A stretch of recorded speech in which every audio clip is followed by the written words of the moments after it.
Okay folks, so here's a video of me throwing some mug bodies, or cups if you will, to start out the process here for our demonstration on mugs. I'll get to trimming and handles later. Um, so here I am just talking about centering a little bit. If you don't remember these things, thinking about that clock face, my left hand is down at 7 o'clock, pushing in from the side with the heel of my palm, and then I'm making a fist with my right hand and pressing down on about that 4 o'clock range. Then I've opened up a nice flat bottom that I'm going to use to compress. I'm going to use a rib to compress this down to make it a little bit smoother. Not only is it more functional to have it smooth, but it's also stronger, so it doesn't want to crack later on. And now I'm just starting to make sure I'm compressing the lip and turning it into a little volcano so that I can help make a tall cylinder rather than something wide and open. So again, just a little bit of compression, and now I'm pulling. You can see my left thumb is touching my right hand to make sure that they're going up at the same speed. I'm pushing out with my fingers on the inside. I'm kind of grabbing that clay on the outside with my right hand and pulling that up. You'll notice I also compress the rim after that pull. That rim strength is really important. So again, just nice and slowly moving up, getting a little bit taller, and again, just stopping right before I get to that rim so that I don't pull through it and create it too sharp. Right now you see it's got a little bit of wobble to it. I could cut that back with a needle tool if I wanted to, but I kind of like that. Right now I'm pointing at that thickness of clay down there, that kind of like sloping hill makes it really challenging to pull from the bottom or clean up the bottom edge. So I've cut that away, and so now you can see my profile from the side is much more closer to uniform.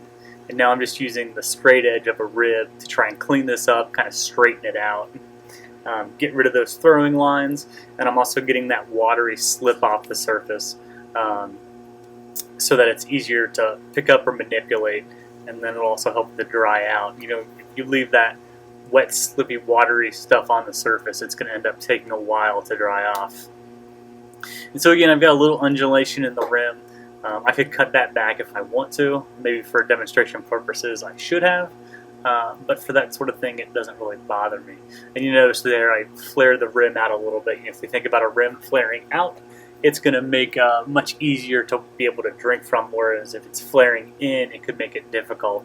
Now I'm just using inside pressure with my left hand to make a more bulbous form, and I'm going to use that rib just to again smooth things out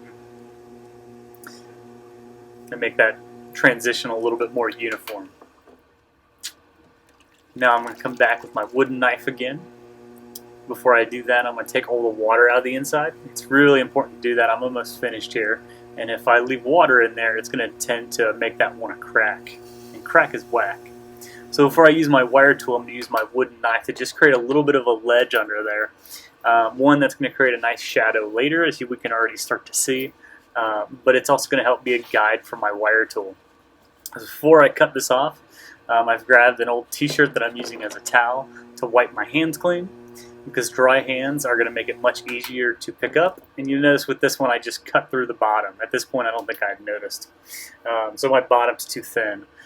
There you can see me demonstrating how I pick this up. And so when I'm holding that, I'm using my index fingers at about the noon o'clock position on the clock and just kind of popping that towards me before I pick it up. Now I've just put another ball of clay down. These balls of clay have been, I think I wedged up about 3 pounds of clay and cut it into about 4 balls of clay. So I've, it's less than a pound, 3/4 of a pound or so. And again, just opening this up, similar to before, nice flat bottom. I didn't really, probably after cutting through the last one, I probably should have measured this one, but I chose not to. Pardon the headshots there on the right. Now again, I'm just going to squeeze, pressure from the inside hand, pushing out, outside hand, pushing in, squeezing together and lifting that clay up, compressing the rim.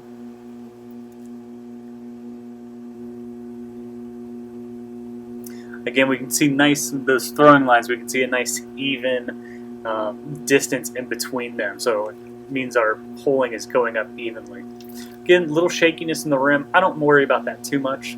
It's kind of up to the user. And you can see as I'm making this one compared to the other one I tried to throw as a real straight up and down mug. This one I'm trying to have a little bit more flair or extra room at the bottom, or a wider bottom, I guess you would say.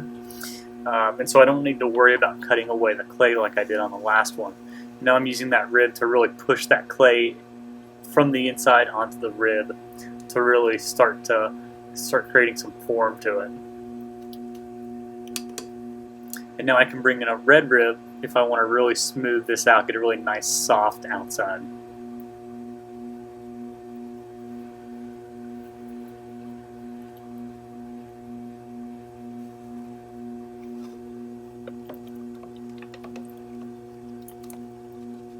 Yeah, I guess I need to be more aware of my headshot there. Now I'm going to use a little bit of chamois to round out and really smooth out that rim. Again, rim compression is really important, and a little piece of chamois like that, or even paper towel, or I've seen people use plastic, can really make a really nice, soft, rounded rim. And I've got a pile of chamois in my office if you would like to have some to use to clean up your rims. It really makes a big difference. And so again, I use that wooden knife to create a track down there. And now this one, instead of using my fingertips to pick up, I'm just going to use my whole hands. And I'm just going to very gently cup the outside of that and pick it up and move it over. Again, I really made a big effort to dry my hands, and then also to get all of the slip or water off of the outside of that surface. If either of those, the outside of the clay had been wet or my hands had been wet, it would have become a sticky mess. So we want to make sure our hands are dry and clean and the outside of the pot's dry and clean. Just a little bit of rib will do that. It doesn't take much. So here I am centering again. No time flat. So this one, I'm going to end up, the previous two mugs that I threw are going to have flat bottoms. This one I'm wanting to have a more rounded interior that I'm going to trim a foot on later. So you can see I've left it more like a bowl on the inside, and I've gone and got a metal rib. So instead of compressing it flat like I did before, I'm compressing a curve onto it. So and then later on, I'll trim that curve to match that, and just really compressing that. A lot of times, since this is being left thicker, it might want to crack. Typically a flat bottom, I'll leave like 1/8 of an inch. So this one, depending on how tall of a foot I want, could be anywhere from 1/4 of an inch to 1/2 an inch. No, pulling is a little bit different here because I don't have to worry about getting so much of the clay out of the bottom, because I can trim that away later. And we'll talk next. We're going to work on plates, and we'll talk a lot more detail about trimming. So again, a little wobbly on top, doesn't bother me, but I'm making sure to compress that every time. Taking water out now, probably about to clean up the outside. There we go. I'm pointing to an area that I'm not too worried about. On some of those previous cups, I would have cut that off, but knowing that I'm going to trim this, I'm just going to take care of that later. And finally, I'm just going to give one final ribbing to the inside, just to really smooth out all of those transitions and throwing lines.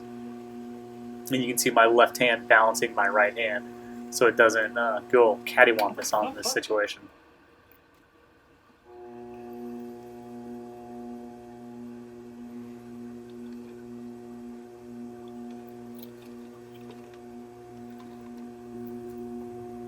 Again, that soft red rib is just really going to help refine things. It's not really good for pushing things around, but it'll soften things up. So again, a little chamois on the rim, wiping off my hands, cleaning up a little bit of that clay off the bottom, mostly just trying to get a good track for where my wire tool is going to go.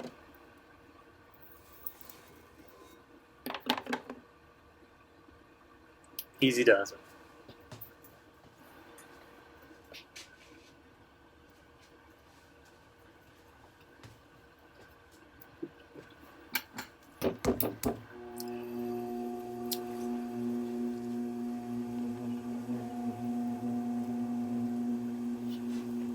So sometimes when I center, I like to make a cone first. It could be a little bit easier.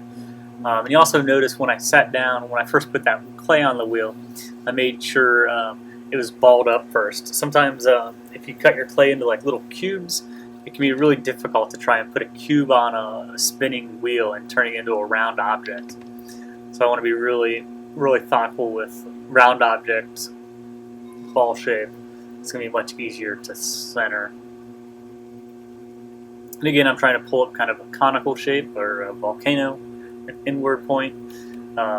Sometimes, like with that previous cup where it was wider, if I didn't want that to be so wide early on, it would have been harder to get back to straight. But this one I knew I wanted to go straighter with it, or more narrow, so I wanted to start more conical.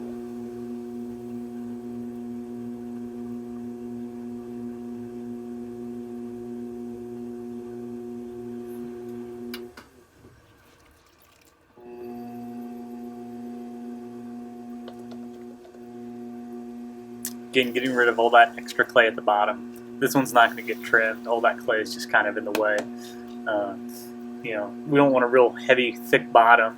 That could cause things to crack or warp or just be unappealingly heavy. Think about these objects that we're going to be lifting up to our mouth. The heavier it is, the more obnoxious it's going to be.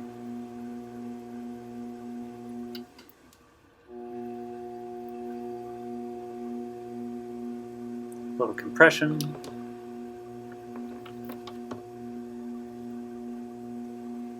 Getting that soft red rib. Really clean up that surface. Not only is getting it smooth, nice, but it's also going to help it easier to dry out. If you can get all that surface water off. Now I'm just using that red rib on the inside. Try and push out a little bit, smooth out some of those inside throwing lines. Give it a little bit of volume from the inside. And again, come back with my chamois, even up that rim, get it nice and smooth, nice and rounded, really inviting for the mouth.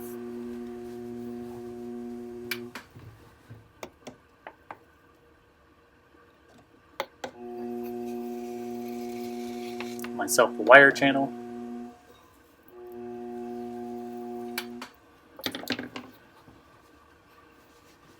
Clean hands, just very softly picking that up.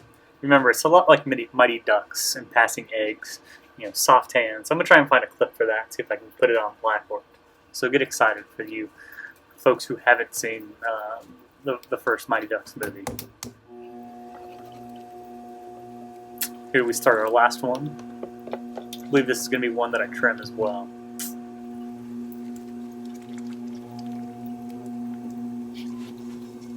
You can see with centering, it's really easy to having your whole body kind of over the clay to kind of help force your arms still makes it a lot easier. Doesn't make it good for viewing purposes, but that's why my head tends to go over as I'm centering. I'm really trying to leverage my body into position. You can see with this one, I'm going to start off with a much more narrow inside. Again, think about trimming a foot, having one that I just doesn't need to be as wide if I'm going to trim something like this.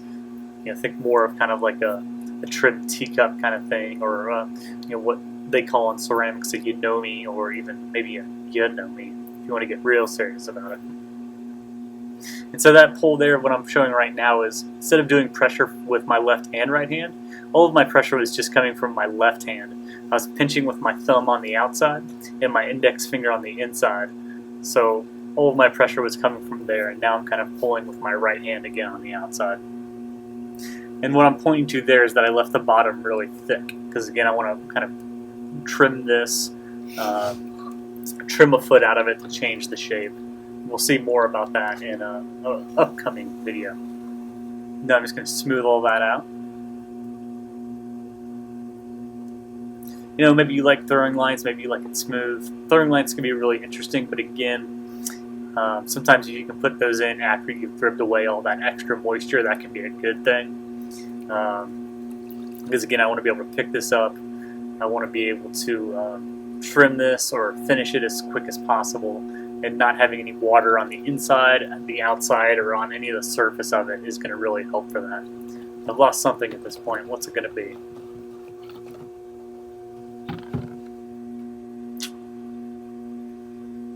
Back to the wooden rib, or excuse me, the red rib. Again, just pressing out from the inside out, trying to create some of that volume. You can really start seeing that push out.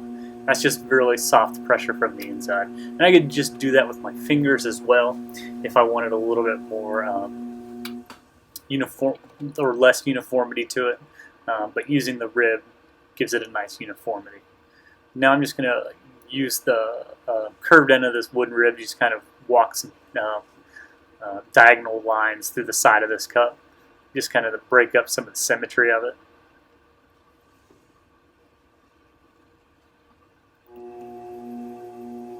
And now I'm going to try and get the rim back to as centered as I can. I'm not worried about the rest of it. And again, this will get trimmed here in a little bit. Then I'm going to take away that clay before I use my wire tool. And I'm cutting this off. And this video is about to wrap up. So hopefully this was enjoyable. That was my first one. So if you've got any tips, let me know. See you in trimming and handles.